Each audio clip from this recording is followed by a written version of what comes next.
Welcome to the Bridges of Belief podcast. We are your co-hosts, Joshua Coach Badu, Kevin Paulraj, and Poya, Heidari, Shahi. Poya, Heidari, Shahi. And today we have a very special guest. I've been trying to get this guy on our podcast for a while. No one really knew. Only I knew that I already wanted him to be here. And then coincidentally, a comment sent off a chain reaction that has finally brought him here. And I want to introduce him. He gave me a bit of a intro of himself, but I kind of remixed it in my own way. I do apologize for this. Today we are here with Losi Osuji, a father and husband, an entrepreneur. He is the founder and CEO of Elite Branding Inc., raised in the streets of Western Sydney. He's also a gym junkie, an avid reader, a mindset and fitness content creator, and last but not least, he is a soldier in Christ and about his father's business. Welcome to the show, Losi. Wow, thanks, bro. What an introduction. Hey, I came for you, bro. It's all good, bro. I got you. All love, Jakes. Trust. That same thing happened in one of our first episodes where like someone called me Jason, and they were like shook. I don't know who was surprised. Someone was like, "Your name's Jason?" I didn't know your name was Jason. Yeah, so it happened. It's been happening quite a lot where my past is coming back to haunt me. But we do appreciate you coming through. We had a very interesting experience where in our 2 episodes ago, we were discussing the Red Pill community and Andrew Tate and Fresh and Fit and these kind of people. And those one of the clips we put on social media. And we actually got a bit of pushback, I would say, from Losi as well as his boy Shreyas. And I said, it's probably a good time to kind of bring him on. So I feel like today we can get a bit of interesting discussion out of it, Yeah. So if we could, I think what might be great is, Poya, if you can give us a rough idea of what the post was. And should we just read the post? Or brilliant, let's do it. Do you want to pull it up? I don't have Instagram on my phone. You have no Instagram. Okay, I'll pull it up again. And then maybe what we could do is, instead of reading the whole post, maybe can you just do a little bit of a paraphrase of what your response was, and then we'll take it from there. Actually, I knew there was a reason why I brought the computer today, because now we can actually all hear the audio. Let's hear the audio. That way, what was interesting to me was this. On your comment, you said that you had disagreed with what Poya had said as I'm bringing this up. And there was quite a few things that was said in the podcast, in the actual clip. So I didn't know exactly which area maybe you disagree with, and there might be areas that you did agree with. So I feel like this would be a good opportunity for us to kind of have a bit of a refresher of what actually was said. Yep. And you can let us know just your thoughts generally on what was actually said in the podcast. Yeah. Poya, you may need to be ready with the audio a bit. Just give me one moment. Just make sure your thing's down, like not max volume there. I don't think I can even control it. I think it's play it and we'll play it and we'll see if it works. Okay. And we'll go from there. And even we can clip it into the podcast. This is something I find interesting, right? So you have all these guys, your Tates, you're fresh and fit. You gotta you can't cry in front of your girl. You gotta have heaps of money. You gotta be tall. Yeah. She'll leave you at the first sign of weakness. She only cares about your money, and you gotta hold them at an arm's length. Yet none of them are married or have kids, and they all claim to be religious. They're all like, oh, we have good Christian values, or we're Muslim. Yet their behaviors reflect none of that. They're engaging in fornication on a regular basis, excessive drinking, gluttony, greed. Yet they play the religious card, and that pisses me off as a Christian, because you're taking the Lord's name in vain. That's a whole other thing. Yeah. But it's just the irony. My perspective is I actually do like Andrew Tate, and I like a lot of the stuff that he does say. But I would say you're absolutely correct in saying the influence that he has, if you look at the effect of what's happening, usually the people who are emulating it, they haven't gotten results in their life. They're probably speaking from a place of hurt and pain, and he validates their pain and almost gives them an excuse to be able to be rude to women. Yeah. So I see that side of things as well. But interestingly, he always talks about, women want this, and this is all they want, this is how they are. But you know what? When I actually think about that, I don't think that's the way women are in Australia. The way they see it is, if you're an attractive woman, you're only going to go with someone rich. That's not the way it is in Australia at all. In fact, a lot of the times you'll see really attractive women with absolute bums, and they'll stay with absolute bums for a long time. So Andrew Tate's opinions and Red Pill opinions does not make sense there at all. Okay. So that's what was said. And I kind of want to open it up first and foremost, I guess, to Losi. Just on hearing it again, there were a few things that were said. And I guess I'm kind of curious to hear your point of view, your feelings towards areas you disagree with, areas you may agree with, you know, could go both ways. But just hearing it again, is there anything that comes to your mind? Like, what part did you feel like was kind of out of touch or missed the mark? I think everything. I disagree with everything said there. First and foremost, where I come from, I think we were speaking about this earlier, is that men should aim to be the best version of themselves. And that's in all areas, financially, physically, mentally. So for me, what comes to my mind first and foremost is men should have the mentality that they need to be as wealthy as they possibly can. They need to set themselves up financially, put themselves in the best position financially so that they can look after their family. So that's what comes to my mind. That's one thing. Second thing that comes to my mind is,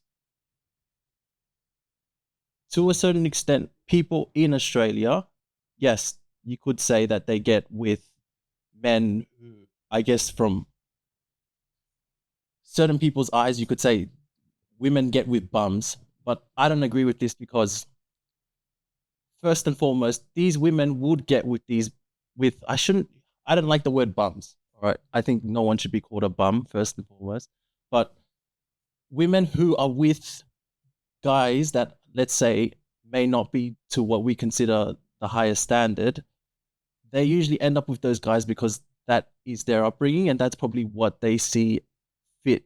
That's probably in their, I would say, within their dynamic. So within their upbringing, that man, whether he be a tradie or whether he be a professional, health professional in whatever field he's in that family dynamic, that's what they've been taught was the best. But if any woman, I would put hands down, if any woman was put in a situation where they could choose any man, it's like, all right, we put us men in that situation, right? If we had the choice to pick any woman, are you telling me we won't choose the most beautiful woman and the most educated woman in the room? If we had the choice, right? We would choose the most, I'm saying in most cases, if the woman, ideally, if she was, let's say, had all the intrinsic characteristics. I would say that it would definitely, we would want to choose the most attractive, but also other things do matter as well. Yeah. Like you said, intelligence as well. Definitely. But I think also for Poya, attraction for all of us would be the same. Yes. But in regards to what Poya would say, what Josh would say, what I would say might be slightly different. But yeah, generally speaking, I agree with you. Yeah. So that's where I'm coming from. More or less the idea that we should reach for the best, you know, and our aim we shouldn't have a low standard to all aspects of life. And if I feel that the younger generation is missing out on that, I think that they think they can be just normal or just average in whatever they're doing, and that's enough to survive in the world that we live in. But we know, coming from ethnic parents, well, I would assume most ethnic parents were drilled at the idea that if we aren't the best version of ourselves, I don't know about you guys in your situation, but for me growing up, it was always my parents always putting that thing. I guess they were always hovering around saying what other people were doing. I'm not sure if you had the same scenario as well. I think it's quite common with ethnics. Look at but he's studying. Exactly. But whether we like it or not, we needed that as men. For me, we need more of that. And for me, putting people down like Andrew Tate doesn't allow men to it doesn't push the idea that you need to be the best version of yourself. Now men have more excuses not to be the best version of themselves because they're like, what's the point? Oh, Andrew Tate's rich and he has all these things, but yeah, what does that have to do with me? I don't have to do those things to get whatever I want in life. And that's what I've noticed with the kids, talking to kids in today's society. That's the problem that they have. They think they can have everything. Because you remember, we're growing up in the Western world, right? Well, how often is it that we see children walk to a water well so that they can brush their teeth every morning? Never. You know? So we're dealing with an entitled mentality, which I think is killing the generations that we have now in today's society. So for me, it's, if we put down people like Andrew Tate, men will have more excuses not to be the best version of themselves. That's where I'm coming from. Mm-hmm. My thoughts is when it comes to people like Andrew Tate, and by the way, Poya, even just to move the glass and thing onto the other side. I'm just worried about if Orwell his headphone Sure. pulls it over. People like Andrew Tate, I've been hearing some of his latest content, which has been a lot more positive, and it's just clips. I think whenever you're dealing with just clips, you run the risk of losing the context of the full clip, of the full actual video. But with some of his latest stuff that Kev has shared with me and whatnot, or other friends have shared with me, it's been stuff that has been very positive, that stuff that I would agree with. That's actually been very inspiring. I think the issue I've had with people like Tate or people like a Fresh and Fit is when there is an overcorrection to the hyper feminine male, right? So say in the day we are in today, You mean hyper masculine male. Hyper feminine, it makes sense. Oh, yeah. hyper feminine male, right? Like in the day we are today, where it's like, okay, the idea of toxic masculinity, guys having to hide, their true nature or their aggression, and having to try to appease and make sure that they're not threatening or whatnot. There's been a counter response to that, which I think has been the Red Pill movement. But I think what happens is there tends to be a overcorrection, where to try to negate what has happened on the left, it goes too much to the right, where it's like now the car becomes the idol, the women become the idols. And that's where I feel like I don't like these movements. Here's what I would say. I think there's a difference between critiquing a person versus critiquing an ideology. Critiquing a person versus critiquing a behavior. At no point would I say that we should be judging a Tate, judging the Fresh and Fits, or judging anyone we disagree with. But I do think it's fair game to critique the ideology, and that to be where it stays. So if I'm just simply looking at the ideology of some of these people, I think that's where I do disagree with it. I feel like when I look at their motive and the spirit behind it, it doesn't feel like it's a spirit of servanthood. It doesn't feel like it's a spirit of love. It feels like it's just a spirit of pride, or trying to simply agitate or polarize. On social media, polarization is the game. People are saying, if you want to go big, you have to polarize. And when that's the main focus, I feel like we're missing the mark. So I think there's a lot to say about it. Obviously, Poya, you were kind of talking on that actual day, and that's the comment that Losi responded to. But I think for me, it's just a matter of trying to not go too far the other direction, where it becomes pride, ego, the women, all these things becomes an idol, versus remembering what's the most important thing, which is like, hey, do you still have a spirit of love, of servanthood? Are you here to actually help people, or is it simply about yourself? But that's my first initial thoughts to it. I don't know, Poya, how do you feel? Like, obviously, yeah, you were initially kind of talking about it. What are your thoughts in regards to, I guess, Lossi's response, and how,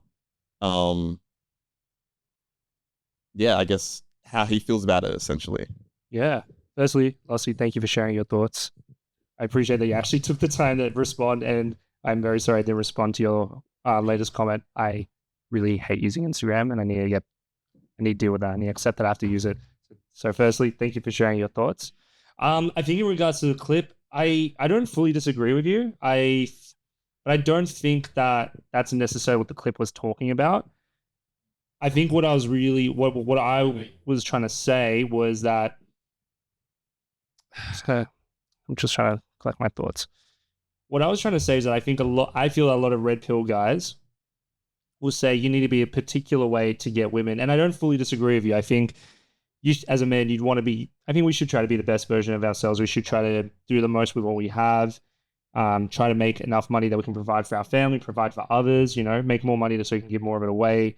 And I think me and Boy would both definitely admit that both of these guys, Fresh and Fit and Andrew Tate, have done a lot to be able to start that movement. They've actually helped a lot of people become the best version of themselves. There's definitely that's definitely something that we would agree with. And there's definitely utility in what they say. I just, my issue with them is the lack of nuance and the lack of it's like a one side. How do I explain it? It's like, yeah, sure, women like those things. Like, they like men who can provide. They like men who are in good physical shape, who are strong, and all of that. But I think there's more to it than that, and it's just almost like how do I describe it? It's like there's this detachment of emotion or heart. There's no heart in it. That's the only way I can describe it. But like even before the your comment about if any of us were presented with the most attractive woman who was intelligent and educated, we'd want to pick her. Was that correct? Is that what you were saying? Yeah, definitely. If we had the choice yeah. I hear you. I actually don't agree with that because I think there is so much more to people than that. Yeah, sure. There's like the surface level things, right? Like obviously we see, an attractive model, we're gonna be like, oh, what's up? Like she looks good, but they always have, in terms of a healthy relationship and which will lead to marriage. There has to be more than that. There has to be connection. There has to be some level of friendship. There has to be character. All of those things, and everyone's unique. Everyone's different, and that I think has just as much of an impact, if not more, than those surface level metrics. And I think that's what Kevin was trying to say as well. Where in Kevin's experience, he's met a lot of attractive, gorgeous women who you think would be the type that like would go with these like, I guess for lack of a better term, high value men, but they probably connect better with what Kevin would describe as bums. And I agree with you. I think probably not the nicest word to use, but I think Kevin, you probably meant it in a comedic way. But I hear you as well, Losi, on that. Can I just address that while we're on that topic? Intrinsic, what I meant, which I think was taken out of context, was assuming the woman had all the intrinsic values.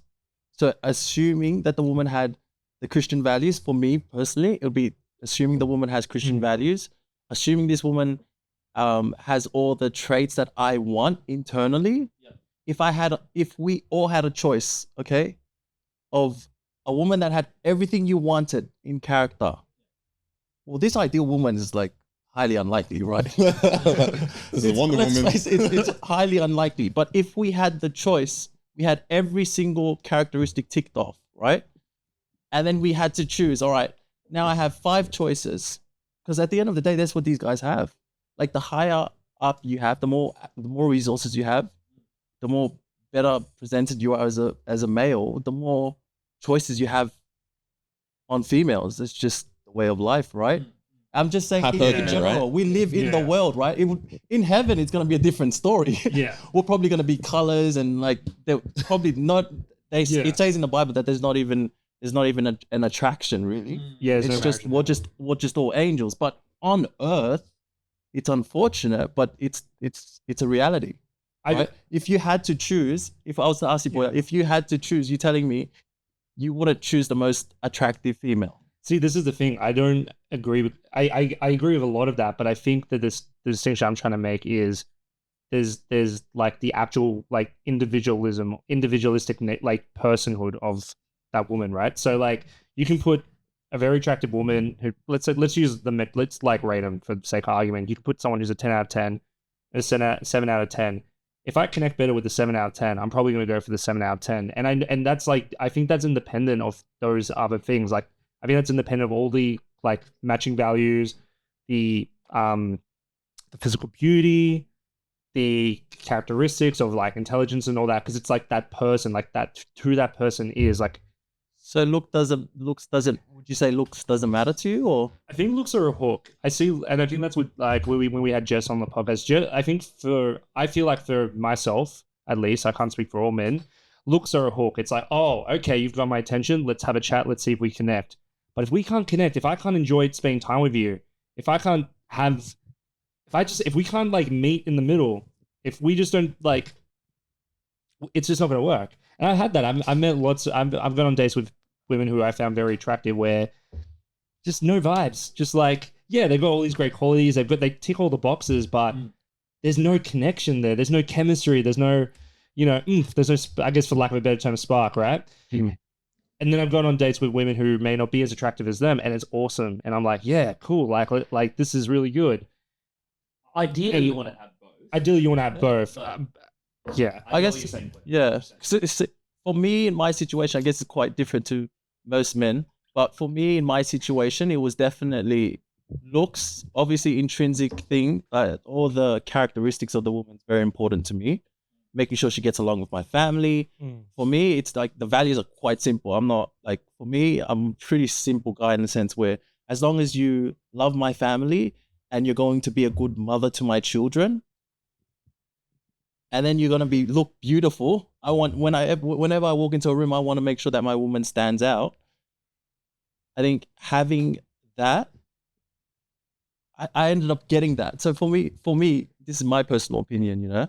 So like, for me, I genuinely feel you can get everything depending on your outlook.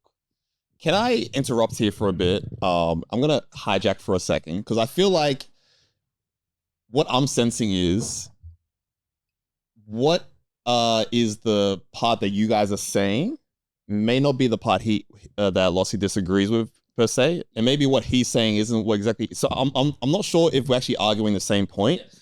And I'm curious to actually get to, there's some other things I actually want to get to because I really want to dive into your mind as well. And I feel like it'll be cool to actually maybe come back to the Red Pill movement later on, but there's some questions I actually want to ask you as well, if that's cool. Sure. Firstly, did you watch the Tyson versus Jake Paul fight? Yeah, definitely watched. Tell me your thoughts on that. Me and Kevin started arguing about that Jake Paul versus Tyson fight.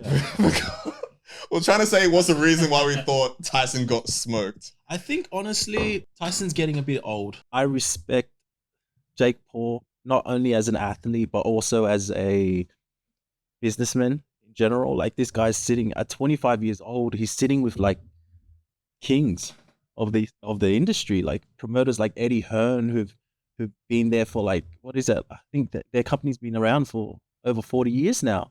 How the Logan brothers, is it Logan or Paul? What's their last name? Paul. How the Paul brothers came up is actually like, it doesn't even make sense.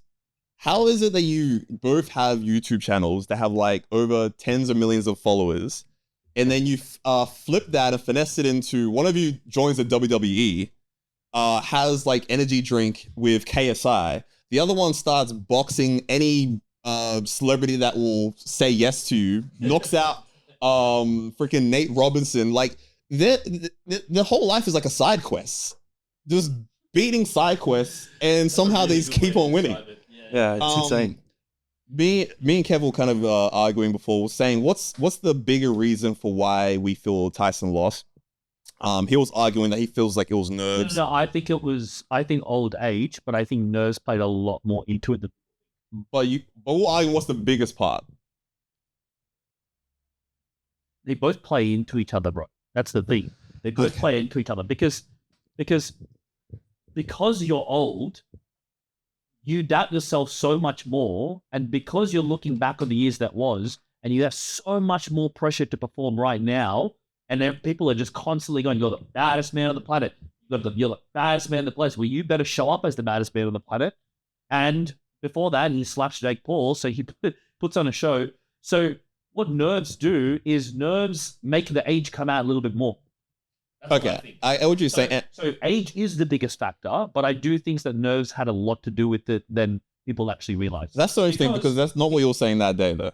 That's what I was saying. Remember, I said to you, nerves and old age link right to each other. That's what I said. That's all right. That's all right. We're not going to go into it now. But that definitely wasn't what you're saying. Have we got gloves available? Yeah, cuz. Definitely been more. I was trying to fight everyone that day, actually. Yeah, like, he was so pissed. You guys were on having a go, wasn't it? Yeah, he was so pissed off about the fight. I just wanted to throw hands, bro. Like I was in a real mood to just spar with some people. Nothing too crazy. Like, is that the video you put up where you guys are in the gear? Yeah. See, I wish I went space. We're doing it in my lounge room. Like there's not enough space there. So like they work me into the corner. Then he pushes me, and I fall on my couch. And like, no, I didn't. Yeah, no, that's fine though. But Losi as well, I want to ask you, bro, how's it feel to hit the genetic lottery? Like you being of Tongan and Nigerian descent. I remember telling some of my work friends, I was like, oh, I'm about to go train with a dude today. Like he's Diesel. I was like, oh, he's Tongan and Nigerian. And they all lost their minds. They were like, this guy must be, crafted by the gods or something. Like you growing up with both those as like your heritage. Do you know anyone else who has that, except besides your siblings, do you know anyone else who actually has that genetic makeup at all? Or is that just very super, super rare? Yeah, my relatives in America, they have that. Oh, okay. Yeah, but they're African American, they're not actual. Yeah, Nigerian. Yeah. So they have the mixture and they're also beasts. But yeah, it's interesting because at that time in Australia, I don't know if you guys had the same thing as well, but there was a lot of racism, like open racism back then. Mm. And so when I would do things at certain events, like a Tongan event, it was quite common to have people call out nigger, get off the stage, or nigger, what are you doing here? You know, even in my own grandfather's funeral, Yeah. they were like, who's this black kid? I heard you talking about that during your episode on the Docs cast, and I was super surprised. Like, 'cause I didn't think that would come from that particular community. Yeah. I thought there'll be a bit more understanding and like sharing of like, oh yeah, he's one of us kind of thing. Like, I didn't realize it was. No, and for islanders as well, especially in that time, it was very much like if you wanted to get respect, you know, some cultures, like I know the Nigerian side, it's more or less your education, making sure you get educated and whatnot, get that uni degree and become a doctor. Whereas with the islanders, it's more or less like, who are you? Can you physically hold yourself? So like for me to earn a reputation within the island community, it's like, who called me nigger? All right, you might be 7 foot, but I'm gonna drop you in as fast as possible, you know? And then, so it's weird though, because then you start building a camaraderie based on your physical prowess. Yeah. Yeah. So that's more respected in like the other community. And then the Nigerian community was completely different story. It's about money. It's all about money. If anyone knows Nigerians, it's just like, how much money are you making? What are you involved in? What are you doing? They're just hustlers, you know? So I always felt like, okay, to get respect, because I was always yearning for respect. I think maybe it's a common thing, but for me, it was that there was that respect. So for both nationalities, it's like, okay, now how can I be the biggest hustler so that I can get some respect from the Nigerian community because it's my blood? And how can I be physically the strongest version of myself so that if some freaking 7-foot monster tries to approach me, I could handle it really quick so that everyone's like, oh, wow, it's superhuman. That's interesting because you kind of answered my next question, which was going to be like, what personality traits do you find you kind of get from your Tongan cultural side versus your Nigerian cultural side? But I guess you kind of so you said you feel like on the Nigerian side that kind of made you more like, I don't mean this in a bad way, but like almost like money hungry, like I want to get to definitely. The paper. Yeah, and on get the to Tongan side, the you're bag. like, okay, be strong, stand your ground, be steadfast kind of thing. Yeah, and with the African side as well, there's a little bit of cunningness to it as well. It was kind of weird. That's where it would clash because the African side, there was like there's cunningness to it, like making money and things. It's you got to be a little bit more. You got to think outside the box because you're dealing with more nationalities that also have their own upbringing as well. So there's cunningness that also comes with making money, but then on the Tongan side, they're very straightforward. So you earn your respect by like, I'm this guy, you know, like, don't cross this line. So you'll find when I'm with, that's where I guess I'm Losi. It's weird. I adopted this personality when I was younger that I'm Losi with the Tongans and I'm Owel with the Nigerians, you know? All right. Yeah, and then it just comes in and out depending on what field I'm in. But I feel like I can play on them as superpowers. And what I found interesting too is like, even though I have this mix, I was never really, I felt like with the Tongans, I wasn't strong. Like my cousins were super strong. Like they had natural strength. You ain't gonna be the Tongan, bro. They had some incredible, it was weird. Like, so for me, it's like the only way I could compete is if I trained harder. I think that's why I take training extremely seriously because only way I could compete with them is if I was faster and if I like, you know, and I had the endurance as well. So, and I would have to work on the explosiveness. Yeah. It's funny how that can be though. Like when you lack certain natural talents, how it forces you to build up other areas of your life as well. Like Kobe Bryant, I remember I like to spam a lot of like motivational videos about him. And a lot of NBA players were saying how like, even though obviously compared to normal humans, he's a freak of nature, like 6'6", he's tall, yada, yada, yada, athletic. But they said compared to like the NBA, then standard NBA body, like he's quite basic. Yeah. But they said that he has a basic body, but ran it like a Bugatti. That he ran it like a freaking Lamborghini engine and got so much out of it that I think even in his own interviews, he said how because he wasn't the most athletic, because he didn't have the biggest hands, because he wasn't the fastest, it forced him to have to work the hardest. Yeah. You know? And do you feel like as well, like that's been something with you, like with your own upbringing, what you've experienced, do you feel like, say, not being the strongest amongst your siblings or relatives or friends and family and stuff, it forced you to bring out other areas of yourself? Oh, definitely. Definitely. Yeah. I think having that insecurity makes you just a whole different animal. While guys are thinking I'm smart, I can get this or that, I'm thinking I'm so stupid, I need to read more books. I'm so weak. I need to bench more. I need to do more squats. You know, like, Yeah. and I walk around thinking I am weak. Like, that's a crazy thing. Anyone who's close to me will be like, what? Like, Yeah, to a point I'm everyone I like, train with, they'll be like, bro, you're a beast. I'm like, no, I'm so weak, man. I tell you this all the time. It's wild. I'll be like, I'm like, oh, he's lying to himself or something. Like, I'm like, he's being, sometimes I'm like, oh, is he being like, you know, maybe fake modest, just trying to like make sure he's not like exerting his dominance over people. But like, if you really feel that way, that's kind of interesting because me and Kev were talking a while back about the traits you found in people who are hyper successful. What was those criteria again? Number one was they have a superiority complex. So in some way, they think they're better than other people. The second one is they have a massive inferiority complex, which means that they feel like they're not actually enough. I agree with that. Force themselves to be enough. Yeah. And the third one is really interesting, like gratification. Yeah. Because if I think I'm better than someone, I feel like I have something to give. But I've got to fire up my ass going, man, you're not enough, you haven't done enough, you haven't achieved enough. And I can delay gratification to like zone in where I'm going. That's the ultimate makeup of a successful person. Yeah. But there is, I would say, there is another model I told you about, to me, by me, through me. Okay. So to me is boss did it to me, X did it to me, everyone did it to me. I'm the victim, what Andrew Tate would be calling the victim. You know, everything is happening to me and I'm a victim of life and I can't change anything, right? So watch this. So at that place, you have no results in your life. You don't have any women, you probably don't have success in any single area of your life. So to get to the next level, you have to take responsibility. You have to realize that, you know what, I'm at fault. If I need to rise up in the world, I need to work hard. I need to become a beast. I need to, like Orwell says, you know, I need to become the best in a way, right? That takes you to by me. That's the David Goggins. That's the Andrew Tate. You know, I'm going to force my way to success. I'm going to get to where I want to be. Now, here's what's interesting. There's actually a high level than that. That a lot of the Tates and the David Goggins, that's where they stay. But there's actually a high level called through me. And that's where there's a sense of trust that whatever happens, happens. I'm not forcing myself to get there. Who the more close to you think? Myself to be better than everybody. There's a sense of trust. There's a sense of trust that whatever happens is the best and I will end up wherever I need to be. I'm not playing a zero-sum game where I'm better than everybody or someone's better than me. I'm at a place where I'm in love with life and there's a sense of trust in my heart that everything will work out. So to get to me, from to me to by me, which is where Andrew Tate, David Goggins are forcing themselves to a level of success, you need to take personal responsibility.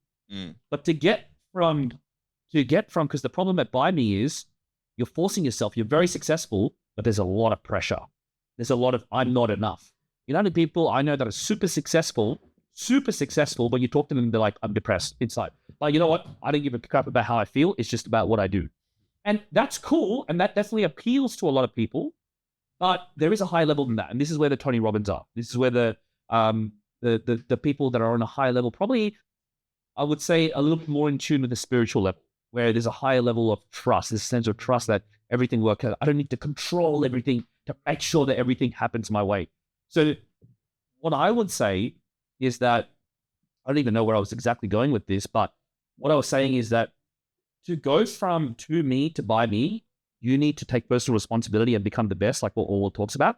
But then to go to the higher levels, you actually need to learn to let go and trust God. No, go ahead. I feel like those two models, it's interesting how different they are. So that first model, that's the one Hormozy talks about, right?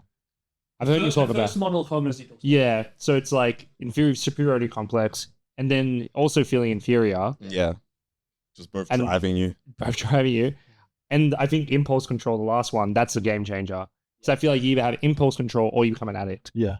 And I think the impulse control, that allows you to actually be productive. But all of that is driven by a need for, I feel it's driven by a need for validation or to prove something. Yeah. There's no peace in that. Yeah. When you talk about through me and you talk about how it's just, there's a spiritual connection. From a place of love. It's from a place of love. To serve these people, I need to, like, it's not about I need to become the best so I can get the best chick. It's I need to serve these people because they're suffering and I will end their suffering. Question to the group. And you look at how like Tony Robbins, compare him to like Andrew Tate or say David Goggins, he's a much more peaceful man. Yeah. He's happy, he's content, but he's just as successful, if not more so. Question to the group, and I feel like I can see your mind taking a bit, Losi. do you feel like you can become the Jordans, the Tiger Woods, the GOATs, if you are at that third level of through me, or do you need to kind of be at that middle level of by me, where you are still being driven by your own desires and needs? Or do you feel like even if you were at that higher level of like you're at peace with the world and all that kind of stuff, do you still feel like you will eventually reach that GOAT status? Or do you feel like that GOAT status is a thing that comes with maybe an element of not being healed in a way? So I feel like you asked kind of a few different questions in that. So I'll try to simplify it. Can you become Jordan while being healed? Because I've heard people say stuff like, oh, he has a gambling addiction, or he is so competitive to the point where he competes on everything, right? Is that a requirement to become a Jordan? Or Can I say something? Oh, after you. I want to say something.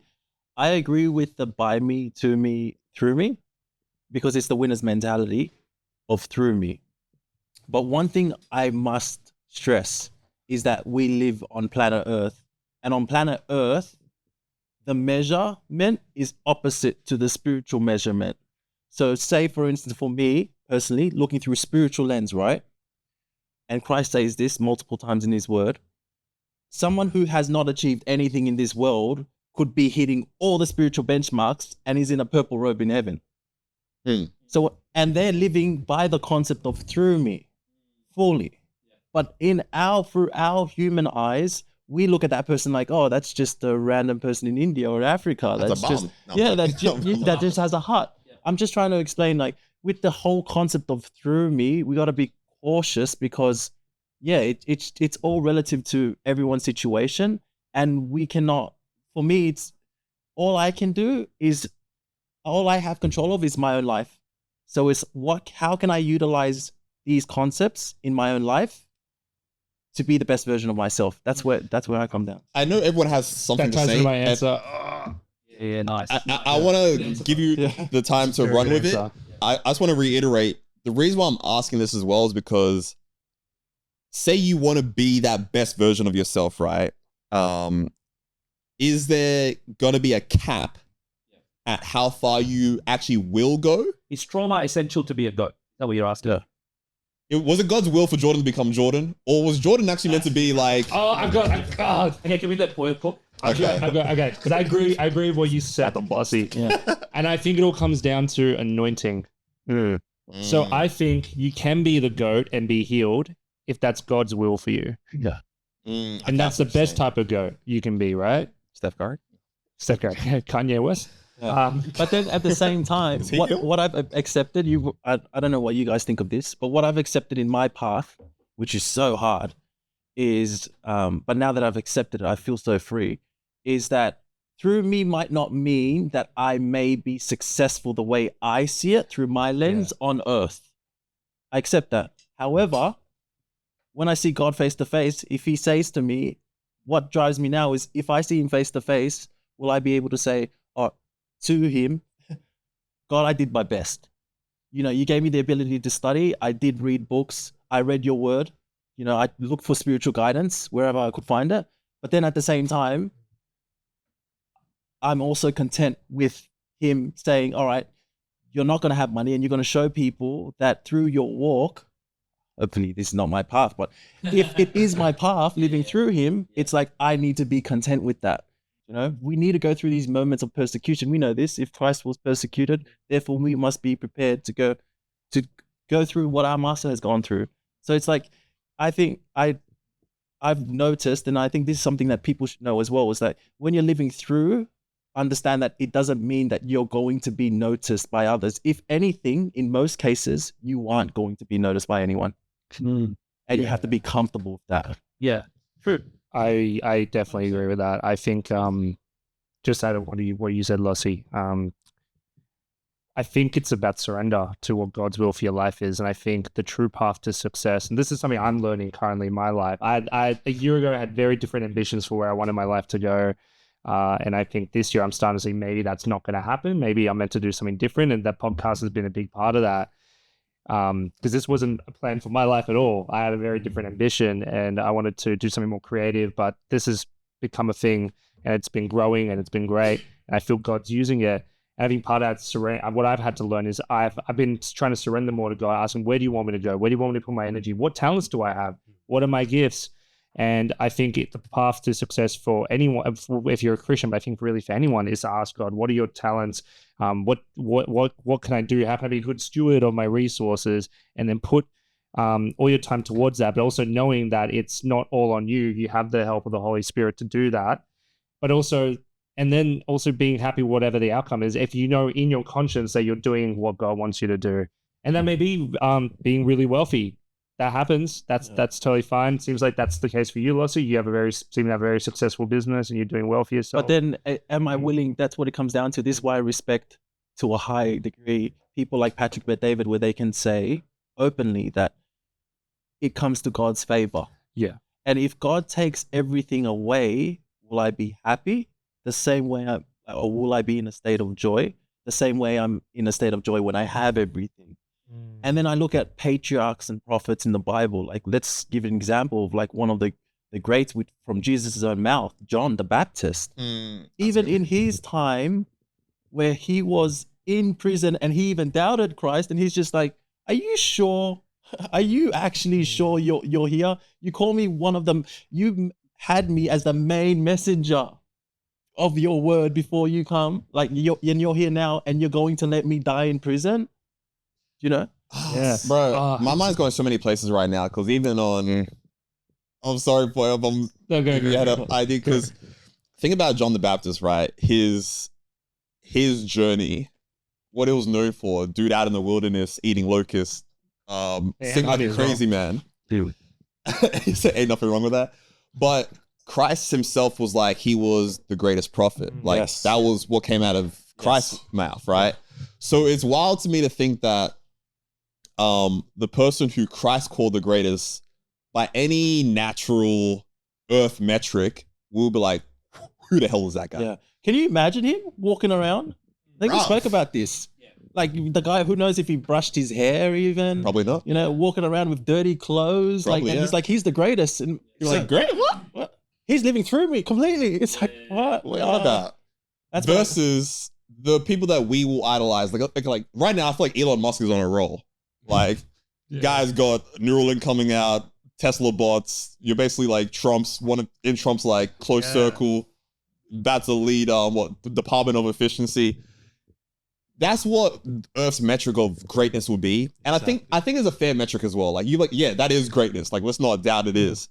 But at the same time, like the difference between spiritual greatness versus Earth greatness, it can be such a different perspective that's like, how often do we miss it? You know, how often do we say, you know what, I actually choose Earth's greatness versus Christ's greatness? Like, have you heard with Mother Teresa? She made this statement, which I found very interesting. One of the American reporters said to her, Mother Teresa, why is it that everyone in America live a good life and people in your country, like let's say India and whatnot, that they suffer? And she said, because people in India are worthy. Ooh. Can you imagine that spiritual lens? Because they're worthy of suffering. Because they're worthy. They can handle it. Where we look at it like, well, what? How can you be? Who wants to suffer? Who wants to say that? She said that. Wow. Like it was an American reporter asking, why is it that Americans don't suffer, but in India, where because the majority of the work she was doing was in India, they suffer. And she said it's because they are worthy. And if you look at, and we can have multiple texts in the Bible which says, those who follow me are worthy of suffering and of affliction. Yeah. So that's where it becomes very challenging. That's why for me, it's like when we go towards the world, it's just like, all right, my mind switches off. It's like, I don't know if this is, it's like a thing where, all right, if I'm doing business, I just switch off like this, because in Proverbs, it says to also be wise as a serpent. So I understand that, okay, this world, everyone's trying to rip my head off. All right, what's the agenda that works? All right, if they're trying to rip my head off, I need to be ready for war. There's no nice guy, you know? But then when I retreat back to Christ, I say, all right, I need to pull this back. I need to pull the reins on this. And this, especially having kids, you have to pull the reins back before you walk into that house, because that may...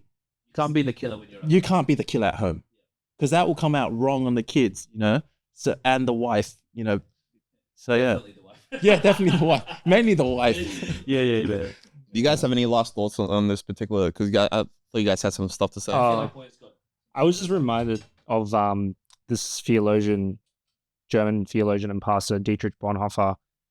And I like that he brought up Patrick Bet-David. Love Patrick Bet-David. BBD. Okay. I love his accent. He's one of my people as well. Probably related. We should get him on the pod. Patrick Bet-David, if you're listening, we'd love to have you on. You got the money for it, you can fly out here, or you can fly us out here. Or we I'd pay to see you. You know what? I'll save up. But it's interesting because he's a very successful man. He's a devout Christian, loves Jesus, all of that. And he's someone who I quite admire. You seem to admire him. I know you really like him. And then I look at someone like Dietrich Bonhoeffer, who was a German pastor in during World War II.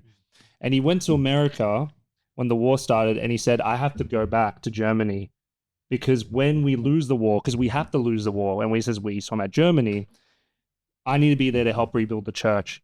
So he goes back to Germany. He ends up having to work for the Nazi intelligence.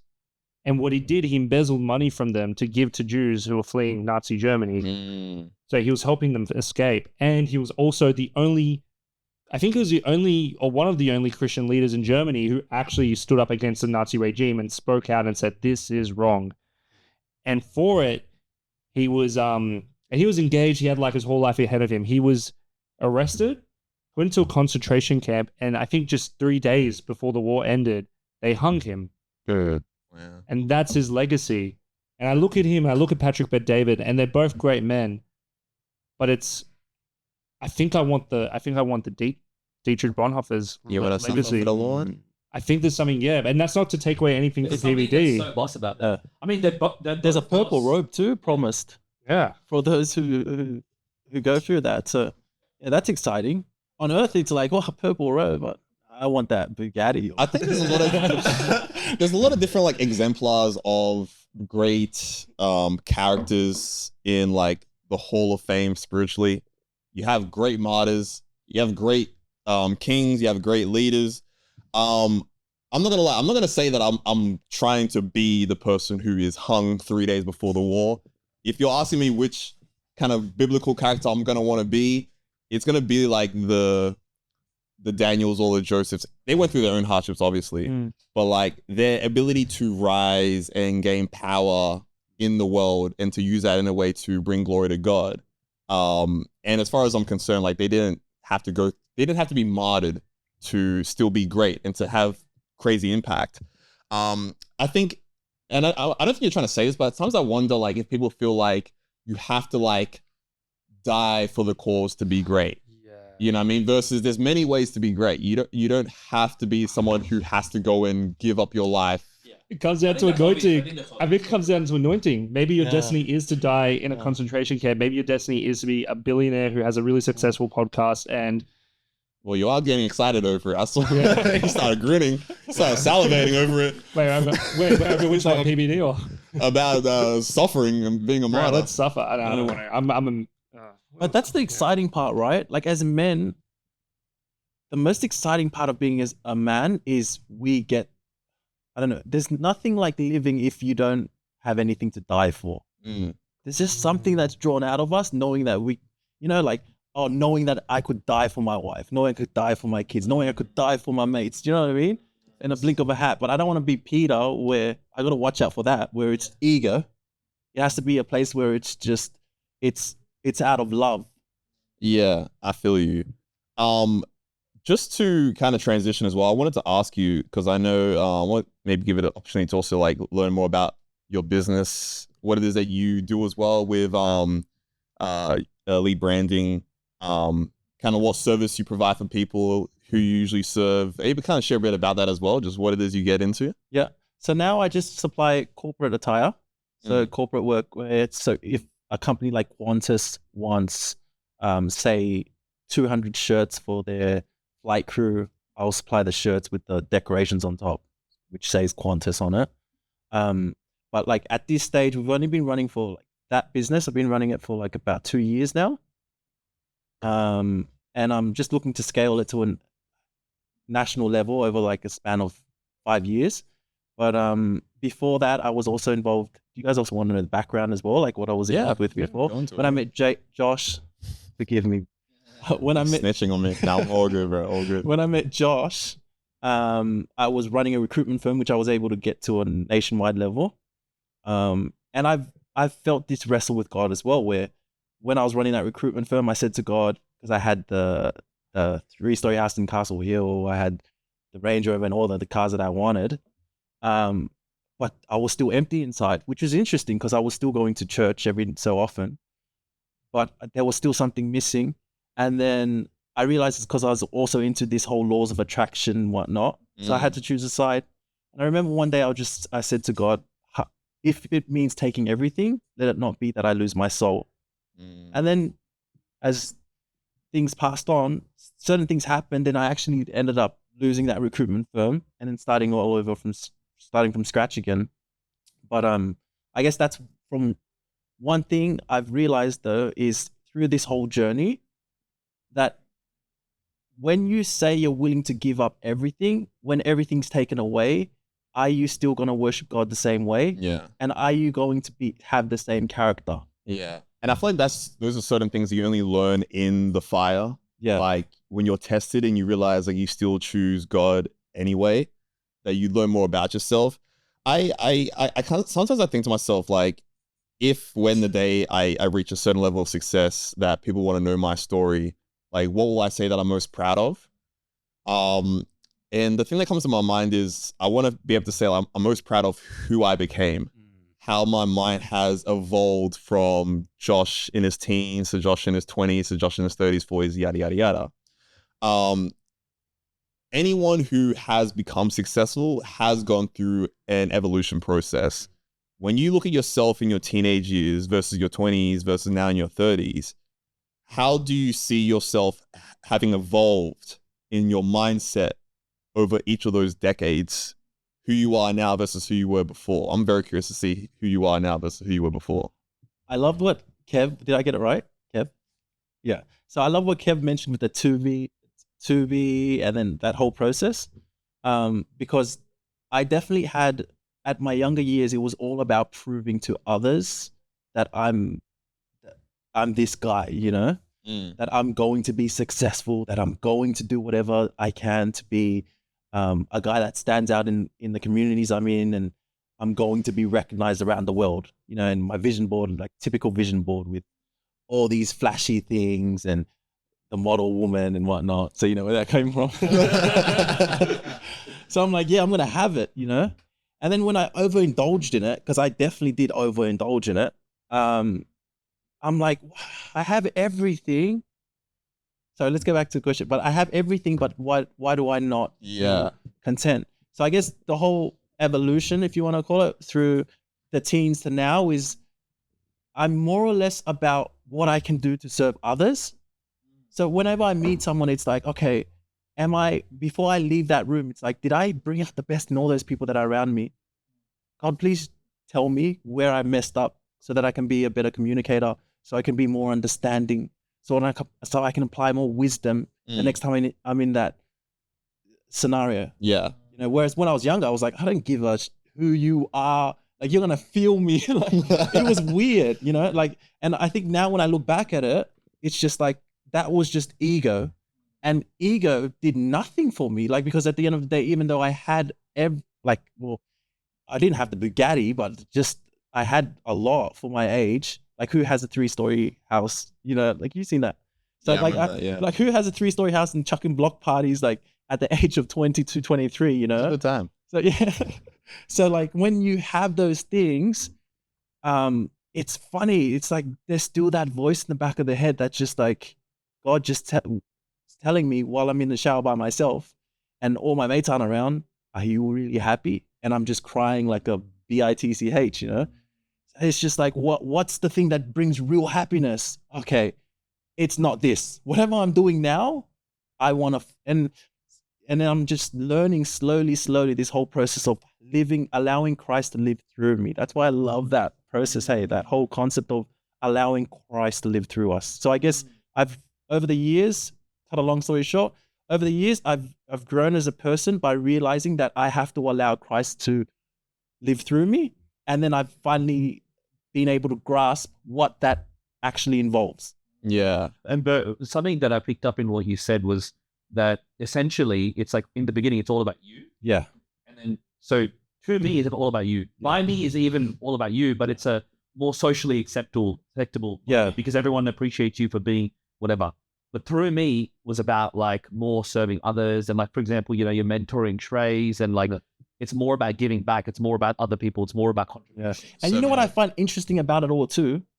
You actually get less credit when you live through me.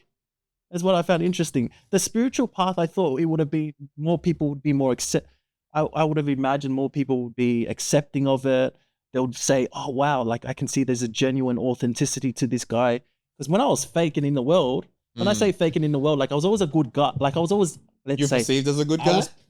I knew the perception, right? Yeah. So I'm like, I'm going to treat everyone with respect, be nice and whatnot. But deep down inside, I didn't really care about anyone. But when I was that guy, everyone was like, oh, you're such a good guy. He's such a good guy. Oh man, he's, you know, and even the women were like, oh, I want to be with him. He's that guy. But then when I became more authentic, I've noticed that there's more backlash to it. It's like, oh, why does he disagree with how I feel? Because I've noticed doing what's right will actually piss more people off. Yeah. Because now you're genuinely telling them who you are. Would you also say for you that even though you got a lot of people disagreeing with you, there's a lot more people that in a different way started resonating with you as well? Yeah, more genuine relationships. Yeah. For sure. Yeah. For sure. More genuine relationships for sure.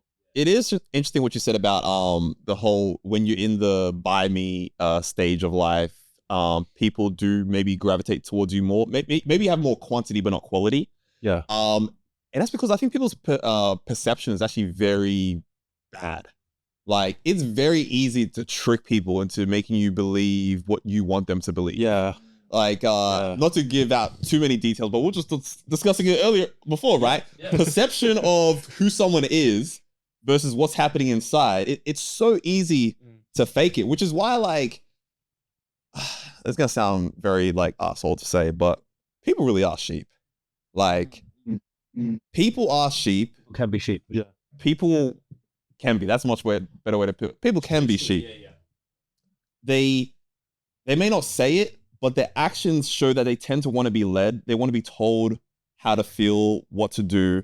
And I think so many times you see it come out in the political space, how people feel so tribalistic and how people are so quick to be surprised when their idols let them down.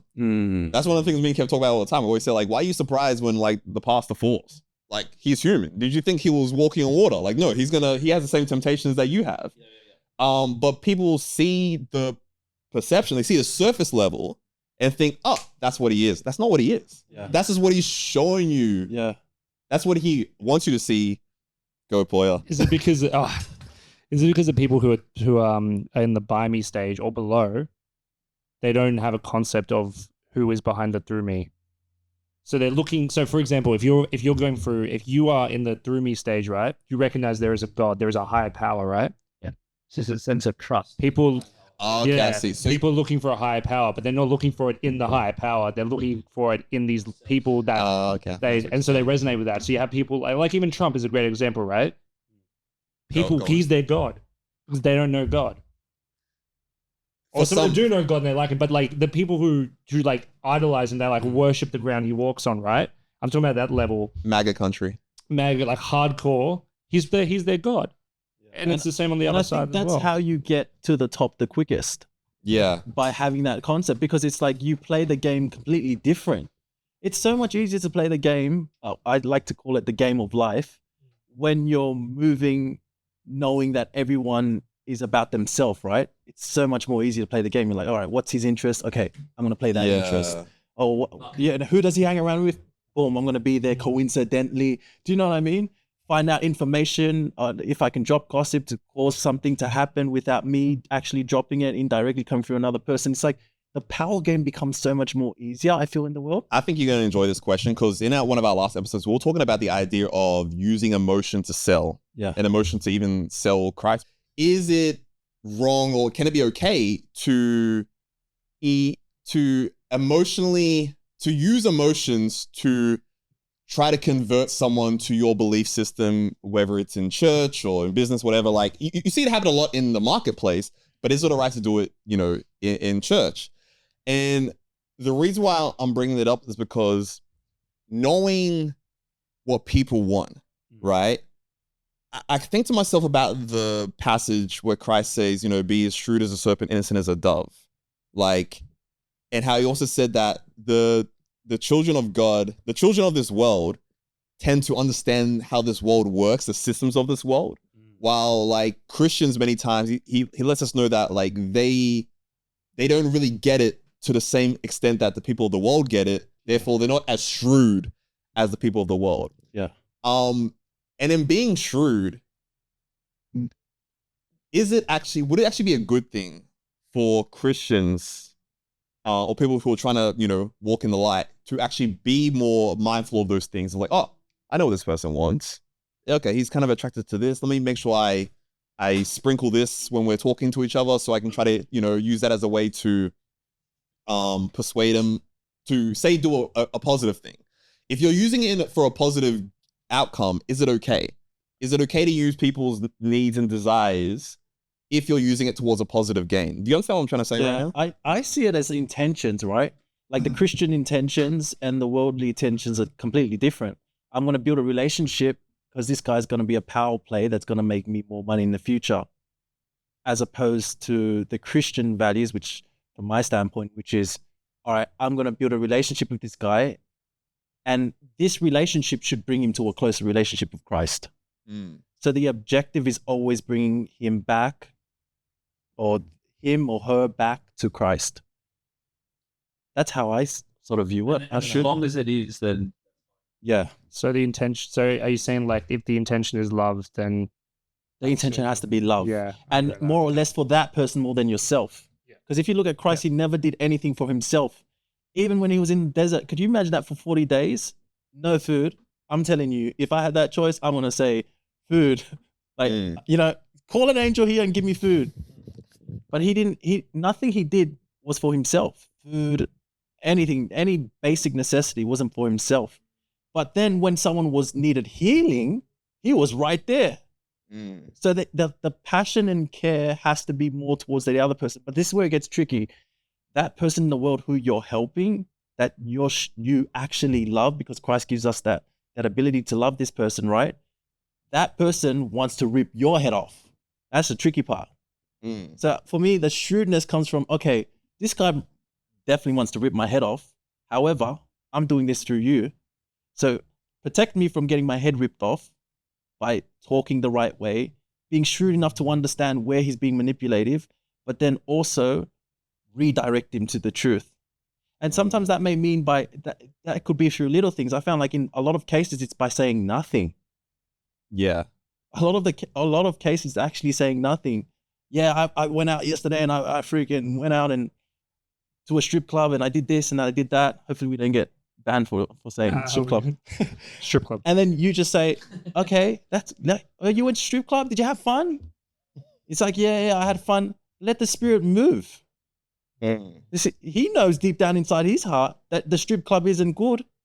Let the spirit move. Did you have fun? Oh, that's so good. I realized like just what else? What happened? Like how's the love life? How's everything else been? And then slowly over time, they don't even notice it. While they're speaking to you, they're sort of having their answers solved. God is speaking to them. And this is what psychologists do, right? 90% of the time, they're just listening to the patient. That's why they always have the chairs where they can lie down, right? Probably half the time they're sleeping with a book on their head. And they're just like, yeah, well, tell me more. And this guy, and then the woman or the man, I'm not a feminist, at the end of the consultation, they're like, I feel so good. Psychologists like, well, that's great. That's what I'm here for.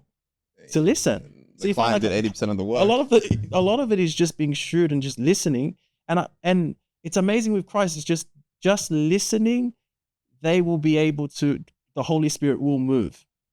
But the problem is, I feel like we as humans, we try and intervene. All right, God, what else do you want me to say? Bang, I'm going to say this. Oh, wow. Damn. What else do you want me to say? Bang, I'm going to say this. And the person's just like, wait. Are you supposed to talk to me, or is it God? By me versus through me. Bro, that just, that's a very, very good point, because you're actually kind of reading a lot of things that happened in my life recently, in regards to having coaching sessions. Yeah.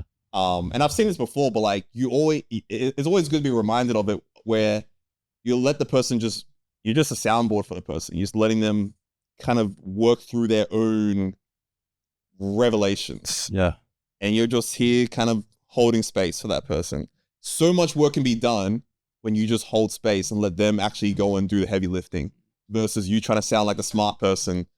Where's the revelation I'm about to give that's going to make me sound like I walk with God, versus, you can just sit back, put the book on your face, lie back, be a psychologist, and let them do their thing. Because how often did Christ talk? He didn't really talk much, right? And when he talked, it was always relevant to the masses, that they could receive that same message and have it hit them a different way, right? Here's where I'm very curious. I understand the idea of doing something with love should be paramount. And I think I'm just kind of wrestling with the idea a bit, because I think to myself about the parable of the shrewd manager. How he knew he was about to get fired. So I don't know how many of you guys are familiar with this story, but he goes around to, basically he's working for a guy, he's basically like an accountant essentially. And he gets told that he's about to be fired by his boss. And he realizes that he doesn't have the talent or the skill set to like go and do anything else in life. So he's like, okay, let me go to all my clients and basically tweak the numbers so that they get a bit of money back. And then hopefully that'll allow me to build a relationship with them, so that once I do get fired, I can go to them and be like, hey, remember how I had your back? Are you willing to kind of look out for me? So at the end of the parable, Christ says, the manager had to commend the shrewd rascal, and basically related that to the idea of being the whole shrewd as a serpent thing. And I think to myself, like, okay, I understand that we should always be doing things from a place of love, but is it actually sinful to do things from a place of knowing that this will benefit you? If maybe later on you can use it for God's glory, but right now it's maybe in the long term it has something that would serve God, but right now it seems like something that's really only serving you. Like, okay, this will put me in a better financial position, or this will put me in a better networking position. Does it always have to be from a place of love in that exact moment, or can you also look out for yourself, knowing that later on in the future you can still leverage those that position to serve God again, essentially? In Proverbs, it actually says that we have to also, he who wants to be rich has to also be ruthless in his approach. So there is, because at the end of the day, it's like it's almost like going into, say God has called you to be a boxer, right? And you get into the boxing ring and you don't have the mentality of kill or be killed.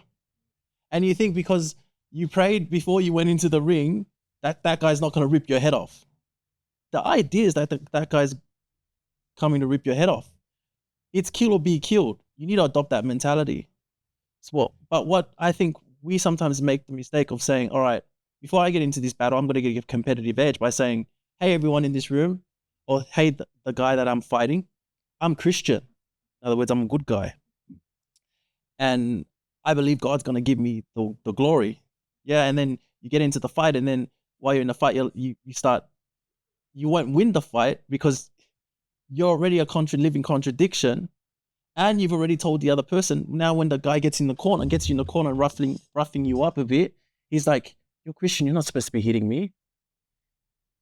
Do you get the mentality I'm trying to push here? Yeah. Why are you hitting me? Like, you're Christian. Like, this Christian isn't the God you serve, and he's not supposed to be hitting me. So I think this is why a lot of people, when they go into business and in other aspects of life, they're not shrewd, is because they don't understand what's required to survive in that environment.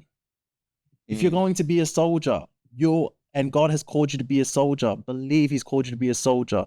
Whoever's in your line of sight, if he's called you to be, like, let's say, on the front line shooting, shoot everyone. If he's called you to do that, right? Shoot everyone in your line of sight. Don't back that. I use this term, don't backpedal. And that was where you remain shrewd. But I feel like because a lot of Christians are in this, are sitting on the fence, like, I'm doing this and I want to be recognized as this so that when I see God, I could say I was Christian, but you weren't actually living out the Christian values. You just, like, for me, I feel like most people are just throwing out Christianity there so that they appear the good guy, right? Yeah. I know what you mean. Yeah. Yeah. I think that's the thing that at least I know I wrestle with a lot. As far as in a way, I guess it is kind of me backpedaling of, like, which version do I want to be today? Do I want to be the lion, or do I want to be the lamb? Do I want to be the serpent, or do I want to be the dove? And I think there is a part of me that feels like there is a way to reconcile both. Like, there is a way to play both parts that I'm still trying to learn what that looks like. But maybe it is a matter of realizing that neither is actually bad.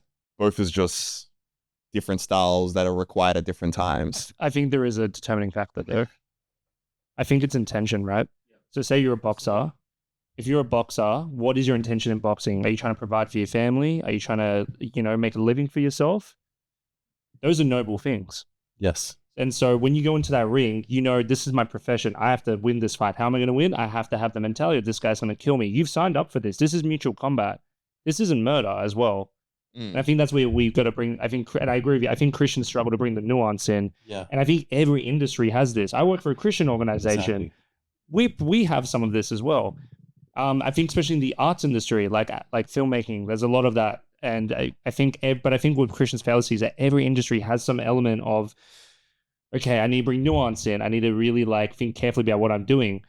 Boxing is a great example because it's a bit more obvious what the moral conflict is. It's like going in with the mentality to kill someone. But when you look at the nuance of it, it still can come from a place of love. Yes. And I think as well in business, even though I'm not an entrepreneur, but yeah, as all of you guys will know in business, you're going there to make a living for yourself and to provide for others and to love others. And so, as you said, that world, you have to be shrewd. You're not being shrewd and to build your own kingdom. You're being shrewd to provide for your family and for your friends and to build the kingdom of God. And those are noble things. And shrewd in and of itself is not a sinful thing. It's just a behavior. Yeah. It's the intention that drives it all. So I totally agree with you there. Yeah, no, I agree with what you said. That makes a lot of sense. I guess we can begin to wrap up soon. I know we have some shadow play questions for you, Losi. We butted you up with all these previous questions first. Now we give you the real ones. This is where we really try to see if you would get yourself cancelled. There's no lie detector? All right. As long as there's no lie detectors. We're the lie detector. God's the lie detector. All right. What was your first impression of the player to your right?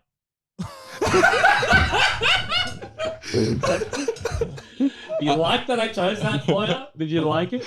Honestly speaking, wait. No, don't just answer yet. Yeah. Are you going to be honest right now? I'm actually going to be honest. I won't be offended either way. Yeah, okay. Because now he knows I come from a loving place, right?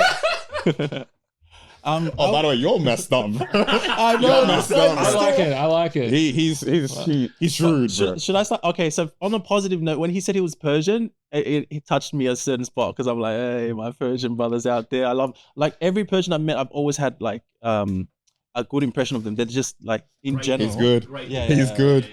Yeah, so that's a good side. And then, but then there was also another side where it was just my killer side, which is just he's a nice guy. Yeah. I had a nice guy, but a nice. By the way, are we talking about from the comments or even today? Yeah, from the comments, from the comments. Yeah. Yeah. I'm that guy. Josh would know a little bit. It's quite. I feel like I never make a complete decision of who a person is until I've actually met them. And I get to know them on a personal level because we could do business together and I could be like, all right, that's just his business hat. He's a completely different person when it comes to his personal life, But yeah, so it was just like a nice guy. Nice guy, like for me, it's just like just a nice guy. Like I feel like in most cases with women, he'll probably get friend zoned. Yeah. Right? Yeah. Bro, I have to say, okay, my level of respect for you went up because you're just willing to say what's on your heart. Yeah. I have to say, I think he, but my impression of him when I seen the podcast and now really hasn't changed that much. Yeah. Yeah, cool. I never had any animosity to you. Said enough, Losi,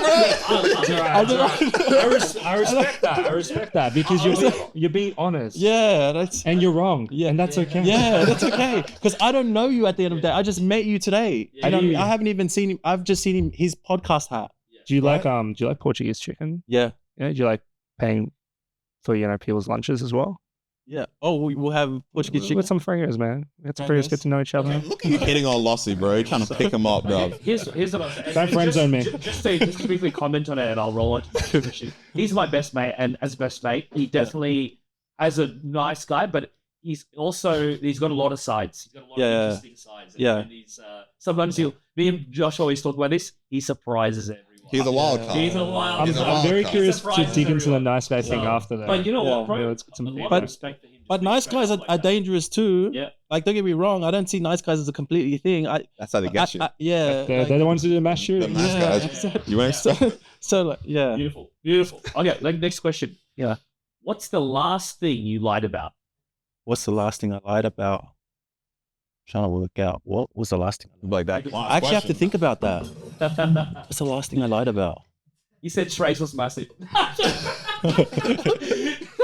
Say the instant question.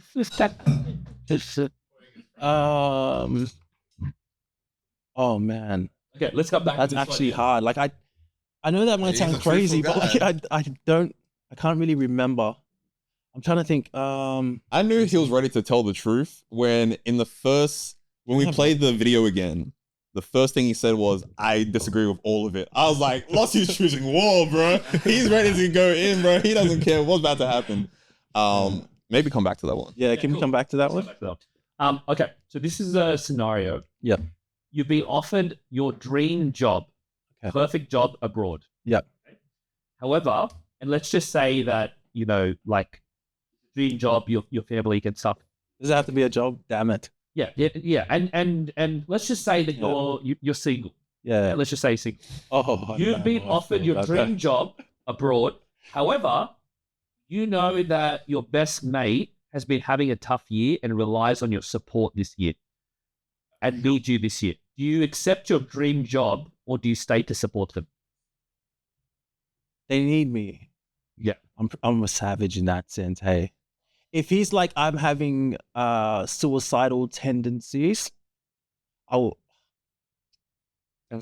speak to him over the phone, but I'll go overseas.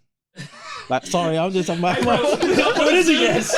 Hey, good luck, buddy. Hey, let's hop on the Zoom, bro. I'm like, bro, hop on the Zoom, call me anytime. And I always say that too. He's in Barbados. The sun's out, bro. He's on the beach. Hey, bro, you good? And meanwhile, how's your mind, bro? And you know how bad I am as well? Like, I don't know if this is bad, but he would probably still see Instagram stories of me, like, killing it. Yeah. But I would be like, you have the green bubble. Hey, I'm doing this for you, bro. I'm inspiring you. It gets better, bro. Keep going. But yeah, I would definitely be in contact with him all the time. I would be calling him. I would see with that job as well. I would also send someone to be at his house as well, like to like. You do the best you can. Yeah, I would definitely send people to go past his house all the time. But yeah, I got to make that money as well. Yeah, you know? That's a good one. That's a good moral dilemma. Because my thing is, until I'm in a position where I'm financially free, I want to get to that place as soon as possible so that I can spend more time with my friends, you know? So I can be like, hey, Josh, where you at? Let's hang out, you know? Like, I want to be at that spot, and I know I can't get to that spot unless I make all those sacrifices now. That's why now it's like the objective is... Let him die now. Sooner than later. I'll be praying for you, brother. I'll see you in heaven. Like, let Jesus take the wheel. Hey, he's safe. He's all right. He's safe. He's all right. Sorry, that's just That's Beautiful, funny. beautiful. Okay, That's a You good can way. cut- If you want to end with, you can go back to what was the last thing you lied about? yeah. Big, small, whatever. Oh What yeah, do you that's it. It was on the weekend. That was it. I was trying to think something as and I said to my wife I was going to be home in 1 hour after I was supposed to go for a sauna session and gym session, but then I was ended up. So you Back knew it was after going to be 3 more than hours. 1 hour. Yeah. Okay. Oh, That's and then I also lied to my wife, like lovely, about the fact that I was at the barber's for I instead of saying I was at the gym, I said I was at the barber so that I could get extra time as well. Yeah, that was the last thing. Yeah, terrible husband. Sly little one right King there. has Hey, that's what you can Two do. lies in a Wait, that's in a what you can do row. when you're at the top of the ranks. You can lie to whoever. Poya's like, oh, you're that guy. that guy. No, I'm just like, how do you have a 3-story house in Castle Hill? Not anymore. Not Oh, anymore. not anymore. Not anymore. No, just a humble abode in Marsden Park. That's still pretty good, man. Property in Sydney. Wait, when you're saying how, do you mean as in like there's no 3-story houses in Castle Hill, or like how I'm just- he have a I'm 3-story just house? curious as to how someone our age could have procured a 3-story house, given the current state of the property market, without also factoring when he may have potentially bought the property and the state of the property market then. Yeah. Killed it. We just killed it. Yeah, but I've had my hands dipped in everything. Yeah. I think that pretty much sums everything up. Yeah. I mean, if he's willing to I go like for that property. We big can job, chat property after. Yeah. All right, guys. We'll leave it to Josh. Thank you. Although I have to say personally from you, bro. The last part was probably the funnest part for me. Appreciate And it. honestly, you definitely have some interesting views, and I love your honesty and sharing things. So thank you for coming. Thanks for being here. Thank you for bringing Shays as well as a little surprise. Yeah. But thank you for being here. Yeah, thank you guys. Honestly, it was an utmost pleasure. I didn't think it would be this good. Hey, Yeah. I was very curious to see Bro, how it honestly, goes. I would like to do I would like to do podcasts so much more with you, because I was listening to the Docs cast, bro, and you don't understand how often I was just smiling like, this guy is wild, bro.